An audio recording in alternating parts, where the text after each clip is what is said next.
on a eu plusieurs idées de sujets avec Nico en se parlant cette semaine. On a plusieurs idées de sujets et on s'est mis d'accord sur un sujet qui est là et qui, à mes yeux, n'est pas si connu que ça par les gros fans de boxe.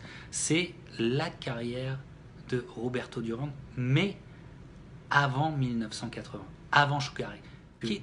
Roberto Duran a eu, on va dire en termes de boxe, a eu plusieurs vies et on connaît très bien ces duels incroyables contre Sugar Ray et contre le quatuor magique des années 80 avec Hagler et Hearns. Mais ça arrivait, on peut dire, sur le tard de sa carrière. Et Roberto Duran, quand les années 80 ont éclos, était la vraie superstar de la boxe dans ces quatre-là. C'était lui. La légende était déjà faite. Et cette légende déjà faite, en fait, on la connaît pas si bien. Et moi, le premier, je dois avouer que c'est un des trous noirs de ma culture boxe. C'est le Roberto Duran avant Sugar Ray. Et d'ailleurs, j'essaye de rattraper le retard en lisant son autobiographie. Et donc, Nico était là, et là aujourd'hui avec nous, surtout pour ça, pour qu'on parle de cette période pratiquement inconnue de nous, mais qui est tellement magique. Alors, Pirate Nico ou Pirate Clément, qui veut m'enchaîner? Peut-être Clément, toi, le plus jeune d'entre nous. Clément, cette période-là, toi, tu t'y es penché ou pas encore? Ben, pas vraiment, justement, en fait. J'allais te dire, Père Castor, raconte-moi une histoire, voilà. C'est tout, quoi, c'est le truc. Non, c'est pas vraiment une période que je me suis penché, en fait. Après, je connais les grandes lignes, on va dire, mais je connais pas vraiment l'histoire de Roberto Duran avant, justement, les années 80, justement. Donc, je suis prêt à prendre mon cahier, un stylo et prendre des notes. Voilà. Voilà. Voilà, mais est-ce qu'il y a au moins peut-être des combats ou des choses comme ça que tu as quand même regardé ou que tu connais de sa période des années, on va dire sa période des années 70? Pas du tout, mais Ah, tu vraiment pas vois? du tout. Hein. C'est vrai. Le problème que j'ai avec Duran et que j'ai pas enfin, le problème c'est que je me suis pas assez penché tout simplement sur sa boxe, sur sa carrière et compagnie en fait. Et je le reconnais, hein, c'est pas forcément le boxeur des années 80, tu vois, que je me dis j'ai forcément envie de regarder un soir sur YouTube, tu vois. Ce sera toujours plus un Réjugar Léonard ou un Marvin Hagler que j'irai voir en premier qu'un Roberto Duran. Mais c'est juste une question de préférence, en fait, tout Ouais, mais simplement. Voilà. qui gagne à être connu. Et tu vois, Pirate Julie le chat nous dit le film End of Stone sur Duran est pas mal. De Niro et son entraîneur, Usher joue Sugar. Pirate Julie va sur ma page YouTube. Il y a une critique du film. Il y a peut-être 2 ans, j'ai une vidéo critique du film. Va la voir, ça va t'intéresser. Alors, Nico. On est bien la preuve, Pirate Clément, comme moi, et je suppose comme certains d'entre nous sur la page, on est bien la preuve que, effectivement, il y a des boxeurs, des légendes absolues qu'on connaît finalement très très vaguement. Et ouais, c'est comme ça, on peut pas tous les connaître, hein, il y en a tellement. Ouais. Mais le cas de Duran est intéressant parce que quand on le découvre, entre guillemets, contre Sugar Ray Leonard en 1980, c'est un type qui a déjà fait énormément évoluer sa boxe.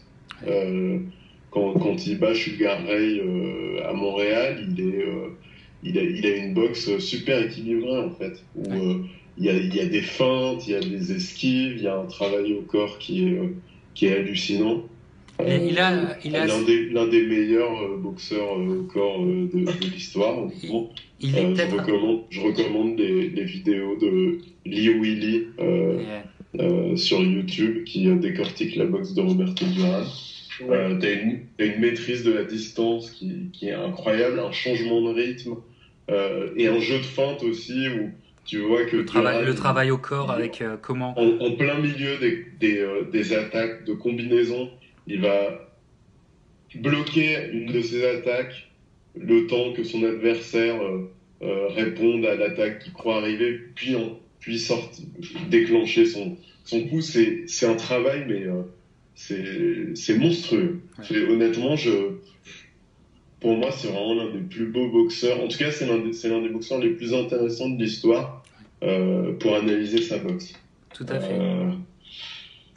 Et ça arrivait, c'est un phénomène, Nico. C'est un phénomène sur comment les gens qui se repenchent sur sa technique, sur sa stratégie. Ouais. C'est un phénomène assez récent. Ça fait depuis quelques années qu'on peut voir qu'il y a beaucoup de mecs qui se réintéressent à Roberto Duran et qui en fait cassent le mythe des mains de pierre qu'il était, ou du bagarreur ou du brawler, comme on peut dire. Il n'a jamais été ça. Il a jamais, ou très peu. Enfin, oui, effectivement, en début de carrière, il a peut-être été ça, mais il a très très vite évolué. Dans les années 70, ça a été un moment d'évolution parce qu'il y a des sommets de boxe qui arrivent bien avant Sugar et Pirate Nico. Complètement. Et c'est vrai que cette espèce de cliché du bagarreur qui est en train de tomber aujourd'hui et depuis peu de temps, il est aussi dû à deux choses. D'abord, ses premiers combats où c'est vrai que c'était une tornade, mais qui n'était pas encore très juste techniquement. D'ailleurs, si je fais une première référence à l'un de ses combats, je crois qu'il devient, à 21 ans, en 1972, il devient champion du monde pour la première fois des poids légers contre un Écossais, Ken Buchanan, qui était un très bon boxeur, très technique. Et ce combat, c'est peut-être d'ailleurs l'un des derniers combats de Duran où il est plus brawler que technicien. Ouais. Et où il finit par l'avoir sur un coup en dessous de la ceinture. On ne sait pas vraiment si le coup a été porté en dessous de la ceinture, si le dernier coup du combat a été porté sous la ceinture, ou si c'est Buchanan qui n'en pouvait plus, qui est resté à terre, mais il a dû lui en mettre 6 ou 7 avant ça. Il y a des coups de coude qui sont passés. Enfin, c'était une espèce de tornade, pas encore extrêmement bien réglée au niveau technique. Et petit à petit, ses entraîneurs, qui étaient deux vieux de la vieille, Ray Arcel et Freddie Brown, qui ont bossé avec Joey Louis et Rocky Marciano, se sont chargés. Et c'est là où Roberto Duran devient un boxeur vraiment passionnant je sais pas, polir cette espèce de diamant, de maîtriser cette violence extrême.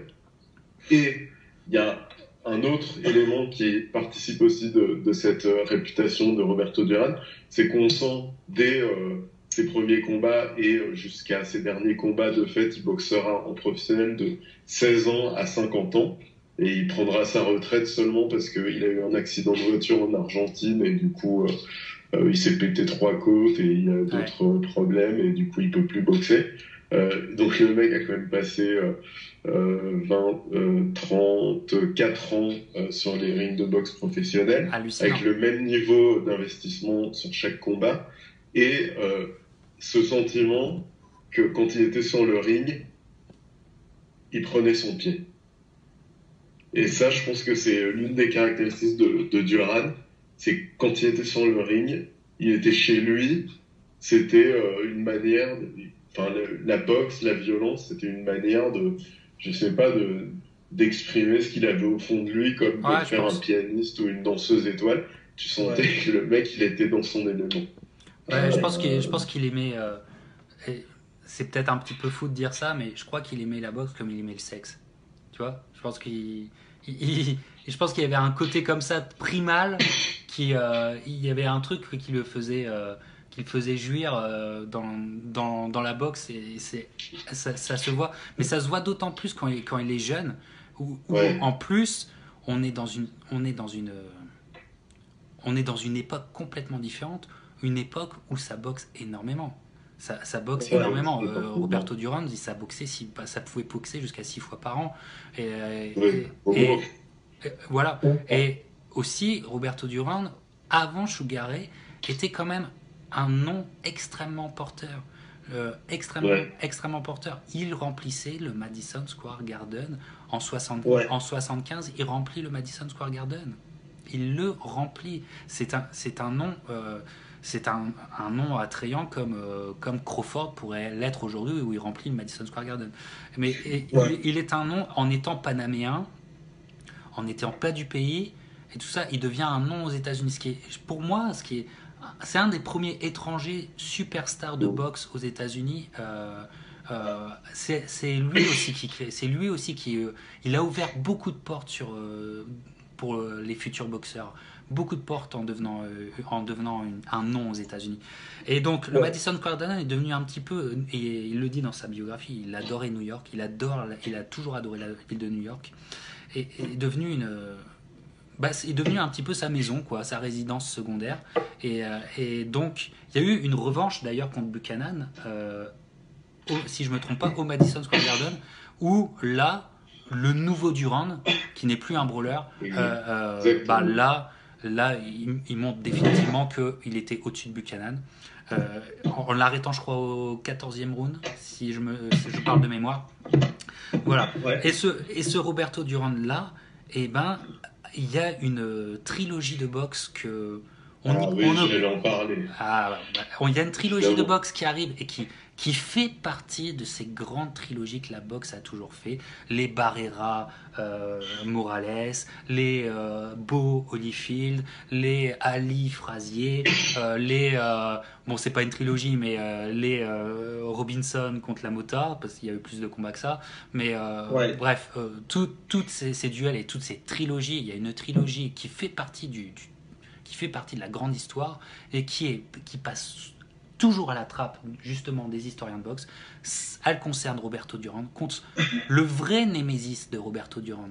Le vrai némésis, Esteban de Jesus. Je ne sais pas si je le prononce bien. Alors, vas-y Nico.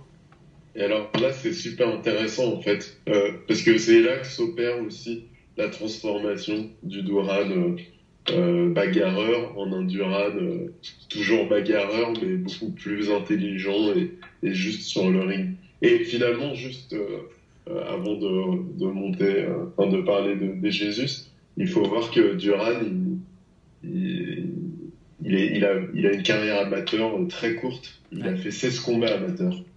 Il en a remporté 13. Et il est passé pro, il avait 16 ans. Du coup, c'est normal qu'il y ait eu un vrai et long apprentissage sur les rings de boxe professionnels. Et donc des défaites. Ouais. Et donc, c'est logique qu'il y ait eu quand même des défaites malgré tout. Ouais. Exactement. Et quand on parle d'apprentissage, on parle aussi d'adversaire. Parce que c'est arrivé pas mal de fois dans l'histoire de la boxe que, en fait, c'est le fait de rencontrer un adversaire qui vraiment te cause des problèmes, qui vraiment te pose une équation que tu as du mal à résoudre, qui va faire que tu vas redéfinir ta boxe. On a perdu Clément. On l'a retrouvé. Ouais, t'avais frisé, on a l'impression que tu t'étais endormi. Alors que c'est quand même super ce qu'on dit. C'est Skype qui m'a lâché. Voilà. Et du coup, 1972, premier match contre De Jesus, qui est un excellent boxeur. Qui a 32. Nico, je sais pas si à l'époque on le savait, mais moi je l'ai appris dans sa biographie, mais il avait eu un accident. Duran avait eu un accident de voiture avant ce combat, et il voulait reporter le combat, mais en gros, on lui a pratiquement interdit de reporter le combat, donc il a dû monter sur le ring et il le sentait pas. Ouais, il le sentait pas, et c'est d'ailleurs lors de ce combat contre De Jesus, qui est un type, qui est un boxeur extrêmement complet, puissant, très actif, qui bouge bien, qui a un bon menton, qui est un dur de dur, qui vient de la rue aussi comme Duran, qui passera 10 ans en tôle, je crois, à l'issue de sa carrière. Et c'est la première fois que Duran mord la poussière.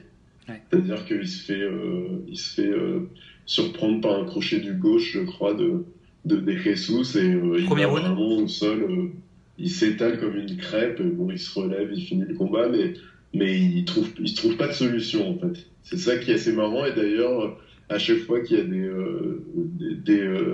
des sessions de combat rapprochés, étonnamment on a l'impression que c'est De Jesus qui est le plus actif, alors que Duran sera d'ici quelques années reconnu comme l'un des meilleurs combattants au corps de l'histoire de la boxe. Voilà.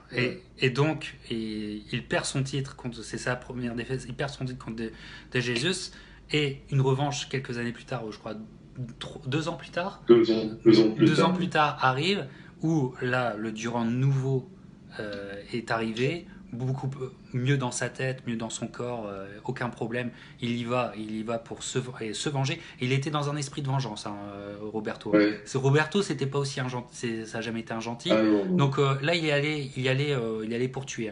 Et premier round, même coup, même crochet. Durand encore au tapis sur ce même fameux crochet. Et d'ailleurs, il dirait que la chose qu'il détestait le plus au monde, c'était le crochet de Jesus. Et sur le même coup, même round, il va au tapis. Mais là, le combat tourne malgré tout à son avantage, avec tous les apports techniques de Reharcel, et qui se voit. Et un De Jesus peut-être physiquement pas aussi frais que sur le premier combat. Ouais. Et d'ailleurs, c'est intéressant aussi au niveau mental, parce que le fait d'être allé au sol lors du premier combat, on a eu l'impression que c'était comme...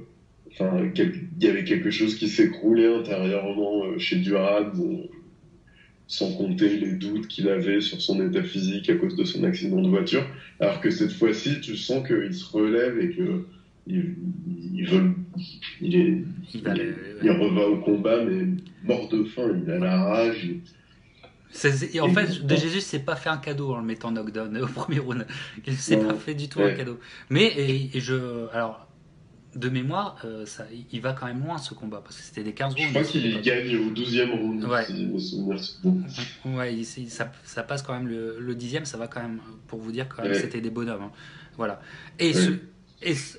Donc, Durand, complètement à son apogée pugilistique, il commence à être à son apogée pugilistique à partir de là. Et en 78 aura lieu la Belle, pour faire une trilogie. À Las Vegas. Et c'est au Caesars Palace, le Caesars Palace historique, qui ne fait plus de boxe maintenant. C'est quand même malheureux. Mais le Caesars Palace historique, où c'était la première fois qu'il y avait une affiche de boxe à Las Vegas qui ne concernait pas un Américain. C'est-à-dire que c'était 2 étrangers, 2 latinos. La tête d'affiche était par 2 latinos non américains. Donc pour la petite histoire, et ça a été un gros combat dans le boxing business. C'était en 78.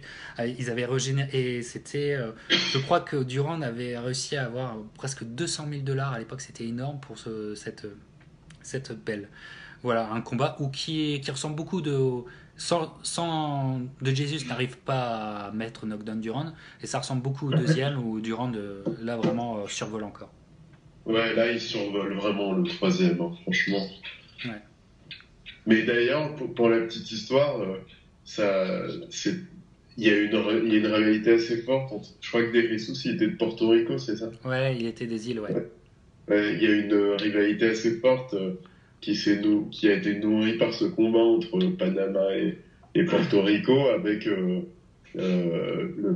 Durand était littéralement détesté au Porto Rico, parce que il avait battu le champion portoricain, et puis Durand était comme relativement désagréable en général avant, pendant et après les matchs, avec ses adversaires. Et c'est marrant parce que De Jesus, il a eu un parcours assez tragique, où il est devenu toxico, il a été incarcéré pour meurtre, et il se trouve que vers la fin des années 80, il a été diagnostiqué du virus du sida, et il était mourant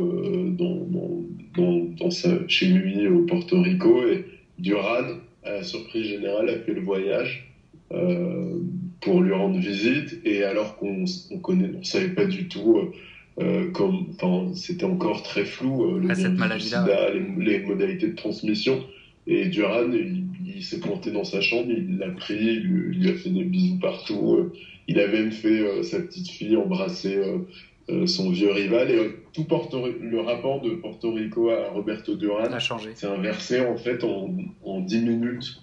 Ouais. Pour la petite histoire. Ouais, c'est à une période où on disait, voilà, ça peut se transmettre par peut-être la transpiration, etc. On était totalement parano avec ça. Et c'est d'ailleurs le premier geste en dehors du monde de la boxe, en dehors du sport, dans la société. Je crois que c'est même Duran qui fait ce premier geste de casser ce tabou, casser ce tabou. Voilà, je sais, en France, il y a une actrice qui fera ça quelques années plus tard à la télévision, je crois que c'est et tout en embrassant un malade. Mais lui, il le fait en 88 ou 89 quand c'est encore très très mal perçu. Donc c'est le Duran, cet homme insaisissable qui pouvait être absolument, comme tu le dis, détestable, horrible, et en même temps qui pouvait être d'une générosité aussi incroyable. Voilà. Alors, en termes de générosité, juste une autre petite anecdote qui me fait toujours marrer, avant de revenir sur ses combats, c'est Duran, donc il a le parcours classique du champion latino-américain. Il est né dans une banlieue de Panama City, au milieu des putes, des dealers, des assassins. Ouais. Il a été cireur de chaussures, vendeur de journaux. Lui, il avait une fascination pour Robin des Bois. D'ailleurs, il a nommé son fils le dernier. Robin. Et il parlait souvent de Robin des Bois en disant que quand il gagnerait de l'argent, il le redistribuerait dans son quartier, El Chorrillo. Et effectivement, tu as plein de scènes, je suppose que dans l'autobiographie aussi, où tu racontes qu'autour de la maison de Duran, tu avais tous ses potes d'enfance qui étaient en train de boire du Dom Pérignon et de manger des steaks grâce à Roberto Duran, ou tu as d'autres scènes où Duran il sort en plein bidonville pour aller acheter, je sais pas, des petits gâteaux, et il sort avec sa liasse de billets de $10 et il les file aux gamins des rues. Bon, c'est des petites infos comme ça. Et il y a quand même une histoire qui, moi, j'ai toujours trouvé très touchant. C'est que quand il était enfant des rues, Duran, enfant des rues, il y avait sa mère qui s'occupait de lui, mais parfois il passait 3 semaines, 1 mois, 2 mois hors de chez lui à essayer de gagner sa vie en vendant des journaux ou en cirant des chaussures. Et il y avait un espèce de type assez improbable qui s'appelait El Chaplan, qui était une sorte à moitié clochard, moitié artiste, qui s'occupait de lui de temps en temps, qui lui filait un peu à bouffer ou un abri, et il lui avait toujours dit que quand il deviendrait champion du monde, il l'emmènerait avec lui. Et quand il a battu Buchanan à New York en 72, 72 pardon, et ben il avait emmené ce vieux bonhomme, tu vois. Mais il l'a dit, hein. Il l'a emmené, il a tenu sa promesse parce que il le dit dans la. Mais donc quelques jours avant le combat, parce qu'il l'avait emmené pour qu'il suive son training camp qu'il avait placé à New York. Et en fait, ils étaient obligés de rechercher Chaplan parce que lui, il finissait toujours dans les bars ou avec les putes. Et donc, ils étaient obligés de faire le babysitter pour lui. Et il a dit, voilà, j'ai tenu ma promesse, je l'ai emmené une fois, j'ai plus jamais emmené après. Tu vois, il a plus jamais emmené. Mais il y a dans sa biographie, sa biographie, c'est lui qui parle. Alors forcément, par exemple, le coup dans les couilles ou pas contre Buchanan, forcément pour lui c'est un coup réglementaire. Voilà, donc bien sûr, il y a à apprendre à laisser. Mais il y a des anecdotes. Je crois que c'est après son combat contre De Jesus ou contre Buchanan, je ne suis pas sûr. Il était à Panama, il fait la fête dans le quartier et tout ça. Et il y a la police socialiste qui vient l'attraper chez lui dans son lit. Ils l'ont foutu dans un avion pour qu'il passe une journée avec Fidel Castro. Et avec Fidel Castro comme ça, parce que Fidel voulait que Roberto Duran soit avec lui. Alors ils ont kidnappé Duran et il a même pas eu le temps de prendre son passeport. Donc il est allé à Cuba sans passeport. Et là, pendant une journée, il était avec Fidel Castro, et donc il le dit, Duran n'avait pas une sympathie particulière pour Castro, tu vois, et tu vois Duran comment il pouvait être désagréable. Apparemment, il était très désagréable avec Fidel Castro. Il était fou, le mec. Le mec, il allait se faire fusiller et il s'en foutait. Et ils sont allés voir un combat de boxe de Teofilo Stevenson.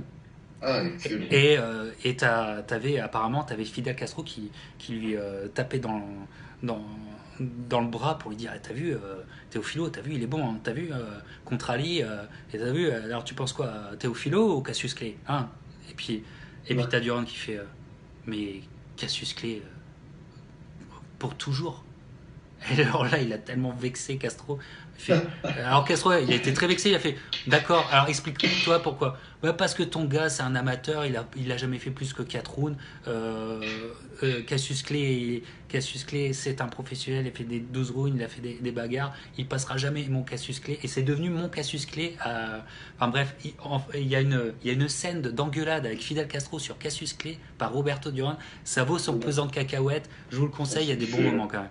Voilà, bah voilà. En tout cas, très très content d'avoir fait ce petit dossier Roberto avant Sugar. Attends, juste, Oui, bah, si je peux me permettre, il y a peut-être on peut juste dire un mot sur un autre combat de Roberto Duran. Vas-y, bien sûr. C'est peut-être le combat à voir si vous avez 50 minutes à tuer sur YouTube. C'est le premier combat qu'il fait en 79 en poids welter pour se préparer à boxer Ray Leonard. Quelques combats après, et c'est contre le Mexicain Carlos Palomino. Et c'est un combat mais d'une justesse technique incroyable. Il y a toute la boxe du grand Roberto Duran, celui qui va battre Ray Leonard un an plus tard. Tout est déjà là. Ouais. Les feintes. Moi, je vous dis, ce qui m'impressionne le plus dans Roberto Duran, c'est quand il feinte une attaque, il la feinte si bien que son adversaire croit qu'elle arrive. Esquive, et une fois que l'esquive est au bout, il poursuit son coup de poing. C'est magnifique. T'as les esquives, t'as le changement de rythme, t'as le travail sur les angles, parce qu'il faisait aussi ça de se décaler un peu à la manière de Lomachenko pour rentrer au corps. C'est magnifique ce combat. Et Palomino est un bon boxeur, mais il se fait laminer pendant la durée du coup. Bah justement, peut-être avant de clore le chapitre, parce que je suppose que nos pirates, on leur a donné envie de se replonger dans Roberto Duran, dans la carrière. Voilà, moi je vous dis les choses qui me font kiffer de Roberto Duran. Alors bon, il y a eu des déceptions dans sa carrière, voilà, Roberto Duran, mais ces grands combats pour moi que j'adore, c'est donc la trilogie contre de Jesus, la trilogie, et j'aime bien si vous arrivez à récupérer le dernier combat, bon, Duran est largement au-dessus, mais il y a un charme, c'est dans l'ancien Caesar Palace et tout, moi je kiffe à fond. Contre Buchanan, les deux combats contre Buchanan, c'est quand même quelque chose. Et puis, alors là on va après Roberto, mais ce qu'il arrive à faire en 89 contre Iron Barclay, ah oui, magnifique, me laisse incroyablement, et ça me motive en plus, parce que moi aussi je vieillis, je prends des années, quand je vois ce mec à l'âge qu'il a et qu'il arrive à faire cette leçon de boxe à Iron Barclay, hein. Souvenez-vous qu'il était Iron Barclay, hein. C'était pas un rigolo, et c'est juste pour moi, waouh, c'est sublime, c'est un sublime, et il fait ça en 89, c'est-à-dire pratiquement 20 ans après avoir commencé sa carrière pro. 20 ans après, il fait ça. C'est hallucinant, ça vous déglingue la tête, ça vous fait péter le cerveau. Donc replongez-vous dans ce bonhomme, et quel bonhomme. Et ben voilà, on a fini, et j'espère, alors Pirate Nico, toi avec Culture Box, j'espère qu'on se refera encore des petites vidéos où on replonge dans des histoires de boxe. C'est toujours un énorme plaisir de faire ça avec toi, Pirate Nico, vraiment. Merci beaucoup d'avoir été avec nous aujourd'hui.